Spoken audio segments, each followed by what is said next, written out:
The Hurricanes will be taking on the New Jersey Devils in the playoffs. We will talk about that. Plus, the arrival. We need flight tracker for Alexander Nikishin, who right now is somewhere, I believe, between Jeddah, Saudi Arabia, and the United States. Cory Lavalette, North State Journal, and The Athletic joins us on the Adam Gold Show.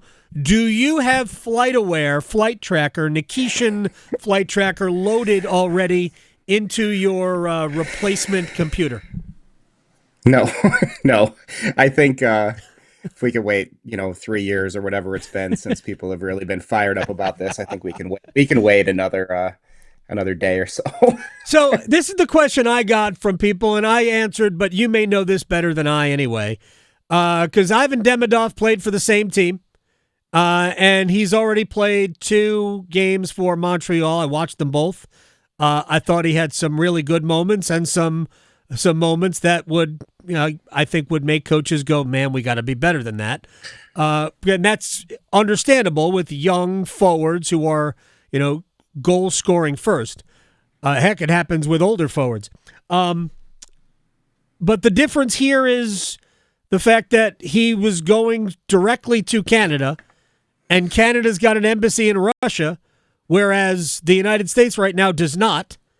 And he had to go to a country where we could kind of get an assist, a primary assist, and then come here. Is that a fair assessment?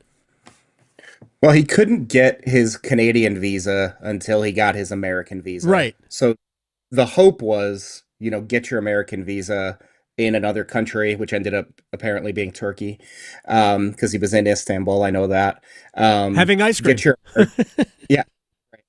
Get your American visa there, then you can get your Canadian visa. So because they were playing in Canada, they needed that second visa for him to play in these last 2 games, and obviously that didn't come together in time. So that's the big thing is, for one, Demidov got a head start, right? He got released a little bit sooner, and then, like you said, he only had to get the Canadian visa to start.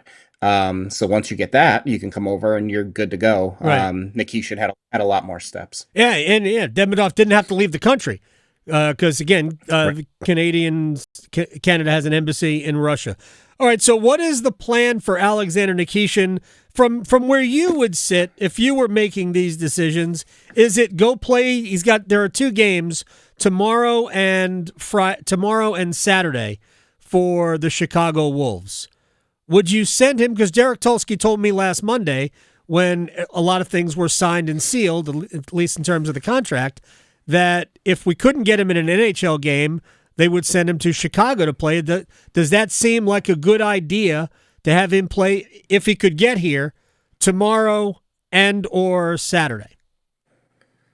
Tomorrow might be asking a bit much, I think, with everything the kid's gone through. I say kid, but I mean, we're not talking about he's a kid to us, but we're not talking about an 18-year-old. They're all kids to me, Cory.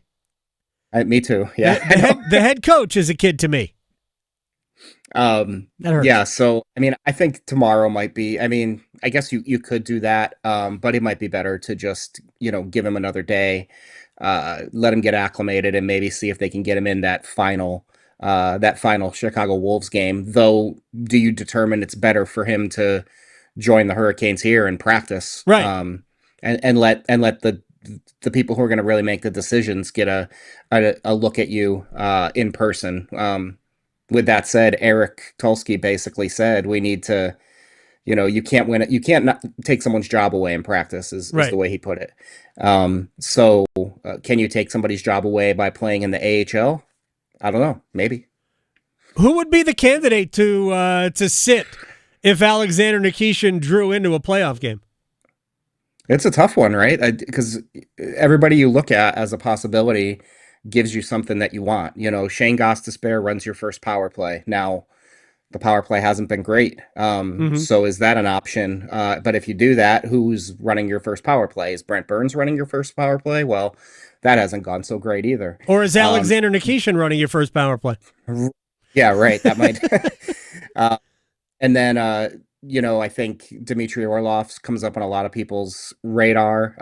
But I think playoff experience, Stanley Cup experience, physicality, all of those things. Now Nikishin brings the physicality and the size and all that. However, the experience, this is the NHL. We're talking a different animal here. Right. So there's that option. You look at Sean Walker. I think the way he moves and his versatility is really valuable. I don't think Jalen Chatfield's coming out of the lineup. No. I think he's been like their second most consistent defenseman. And clearly, if Brent Burns isn't going to take a day off to get ready for the playoffs so he can keep his streak going, I don't think. Right. I just think even if Rod Brind'amour determined he's the weakest link, the way Rod's career ended, I don't think he would do that to Brent Burns just out of respect. And that might be a blind spot for Rod Brind'amour, but I think, there's too many parallels there, right? With how Rod went out and what you would do if you scratch Brent Burns for the playoffs. I do think, though, that if we were being honest, Brent Burns isn't also their 6th ranked defenseman. Like, if we were ranking them 1 through 6, I don't think Brent Burns is 6. I also don't think Dmitry Orlov is 6. For me, when I think ice time tells us enough. Orlov has been playing a lot of ice time. He's been getting a lot of ice time. And I do go back to the way he was playing in the playoffs last year. He and Chatfield were awesome in the playoffs. I do wonder, because I think that Orlov and Burns will be given every opportunity to, I'll use this term, play their way out of the lineup, as opposed to making any decisions based on the whims of a practice or the whims of fans who, like, I got this comment, 90% of the fans want Brent Burns gone. And I'm like, guess what? The head coach knows, I'm going to guess, more than 90% of the fans. I put myself in the same category, right? Like, I see a lot of good from Burns. I see a lot of bad from Burns. When he's not giving the puck away, though, I think he's been a net positive, even without his offense, because I think he's been good on the penalty kill. He has been a good penalty killer, and that's a valuable role. I will say that this team has, Sean Walker's more than capable of killing penalties. I don't know that you throw Nikishin into that role right off the bat, but he's done that in the KHL, and done it a lot. But again, different animal. I think it hasn't been a great year for Brent Burns, and there's a clear decline going on here, right? When you go from 60 to 40 to less than 30, or he may have hit 30 points now, right? 29 points. There's a clear decline in his offensive output. But at the same point, Shane Gostisbehere has the fewest points of any defenseman at 5-on-5, which, you think offensive defenseman, and that's a kind of a shocking thing to consider, is that, nobody has fewer points at even strength than Shane Gostisbehere does. So if you're worried about Burns's decline offensively, you also have to look at Shane Gostisbehere, and if the power play is not clicking, and it's at his best when he's good. However, if it's not clicking right now, what does Shane Gostisbehere bring to the lineup? I'm not saying he's a bad defender, but you've got a stud coming. You've got a guy that people in the organization told me 2 years ago could play in the top 4.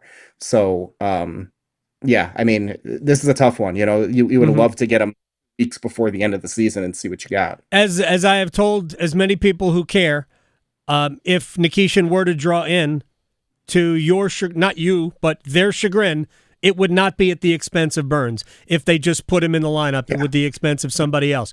All right, so we know for the most part, probably 11, maybe 10 of the forwards who are going to play in Game 1. There's no chance that Andrei Svechnikov isn't going to be in the Game 1 lineup. But has Andre played his way into a potential decision if it doesn't turn? I don't think so. I mean, no, I wouldn't say so. Okay. There's too of a physicality element there, size element, and you lost Mikko Rantanen and you added Logan Stankoven. Stankoven plays a lot bigger than he is, but he is not 5'8". No, I'm with you. It's funny. They mentioned it. They mentioned 5'8" yesterday. I'm like, did I just grow? I just got taller, Corey. So I mean, I think you need that size, and I never thought of Taylor Hall as a small player, but getting to spend time with him in person, I never realized how big he Yeah, is. So thick. he's a he's a big body you added. Yeah, his hands are huge. He's got Yeah, gigantic hands. Um, so I mean, I don't see that happening. I think you look at Jack Roslovic. I think he's more in danger than Svechnikov of not agreed. playing. Um, there's Well, like I just said, I don't. There's no chance that Andre's not playing early in the mm-mm. season. He would have to play his way out of into danger. And at this point, we kind of are just hoping that Andre will find some consistent element of his game. I thought he played a good first period last night, and I didn't like the rest of it. I love Taylor Hall for 60 minutes. I wish I had loved Andre like I loved Taylor Hall for 60 minutes. I thought didn't Yeah. yesterday. Kat? No, I was just gonna say the thing on Svechnikov is you can kind of feel the frustration with him, right? Yeah, Like it's not just in his play, it's that the kid never gets a call. Like he got tripped a couple games back and there was a photo on the wire and he's laying on his stomach after he got tripped and he's got a huge smile on his face because he's looking at the ref like you have to be kidding me. And so I think it all compounds for him, which is the hard part is all right, you're struggling offensively, you're trying to do too much, and then I don't want to say the refs are out to get him, but it just seems like the dude cannot get a call yeah, ever, either way. And I think there's the potential of a switch going off, right? If he scores a goal, if he makes a yeah. big hit, That's what they're hoping there's a for. chance. There's a chance that it all turns around, and you can't just eliminate him from the lineup and think you're going to go to the Stanley Cup final without him. You can't. You need him. I agree, 100% agree. The best they can be involves Andrei Svechnikov. There's no doubt about that. Mhm. I have loved Tyson Jost, but he's going to be the first healthy scratch. I agree. I think Jack Roslovic will be the next healthy scratch. Didn't yesterday, and I haven't seen what they're going to do tonight, but didn't yesterday tell us, and I didn't have this on my bingo card at the beginning of the season, and I have been very pro Jackson Blake, but when Jackson Blake is held out of the final game of the final maybe two games of the regular season, and he is put into the category of we can't afford to lose, my eyes just go wide open. I thought Blake would play last night, and I thought they would scratch some other player, and maybe he'll play tonight. But Aho, Jarvis, Blake, Martinook, Stahl. To me, Rod Brind'amour is telling you these are the five forwards we cannot afford to lose going forward. And look what happened in Dallas last night. I mean, Jason I Robertson gets know. hurt and he walks out of the building in a knee brace. And uh, the Hurricanes have had this happen in Game 82. Jesper Obviously the Foss Jesper last year. Foss. Yeah. And then two years ago, Jacob Slavin gets hurt in the last game of the year. And you know, yeah, I think you're right. I mean, he's become an invaluable piece, and I'm really curious to see how. I don't think it'll be as big of an issue with New Jersey, but if the Hurricanes move on, how that top line can handle, a team like Washington, or if we go further, a Buffalo. I mean, a Buffalo. Geez, Wait a second. What did I miss? a Florida. Um, Yeah. So, I'll be interested to see how that all comes together. It's a small line, but as Rod Brind'amour told me, so is Tampa's top line. I Yeah. mean, Kucherov, Point, and Gensel, um, you know, are not big guys either. You can win with a small best line, but I do want to see how it pans out. I think all those guys play bigger than they are, but they're still not big. That's true. I was struck by. I think Jackson Blake is just strength. I think he's tall enough. He's 5'11", and my initial thought was he's not 5'11", but I mean, I saw him. I mean, I think he's taller than Jarvis, and I think Jarvis is a legit 6'10". 6'10". Never mind, not 6'10", 5'10". 6'10" If in he was Buffalo. 6'10", he would be. I mean, he's already amazing. Would it be fair, real quick, Cory Lavalette, North State Journal, and The Athletic, would it be fair to say that Seth Jarvis is their best forward?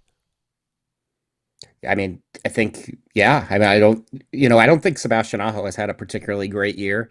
No, He he hasn't. padded his stats a lot in the beginning of the year on the power play. But since this line has come together, he's been much, much better. And I think that's scary for other teams is now all of a sudden you have a top line with two guys that I think are, you know, right on the tip of that superstar status. But Seth Jarvis, I think, is continues to grow into, and you saw Team Canada picked him for Four Nations. Over Nick There's Suzuki. there's a reason that happened because everyone's kind of seeing, even though he's a little in the shadows here in Raleigh. Yeah, what a player. I mean, just a fantastic, and their little power kill that they got going is something else. And you just need to they both need to help get the power play going. That's the big thing. That is true. No doubt about it. Cory Lavalette, North State Journal and The Athletic, at Cory Lav on Twitter. I appreciate your time, sir. Get on. I need the exact coordinates for where the Nikishin plane is. He's in Buffalo, just like everything else. Thanks, man.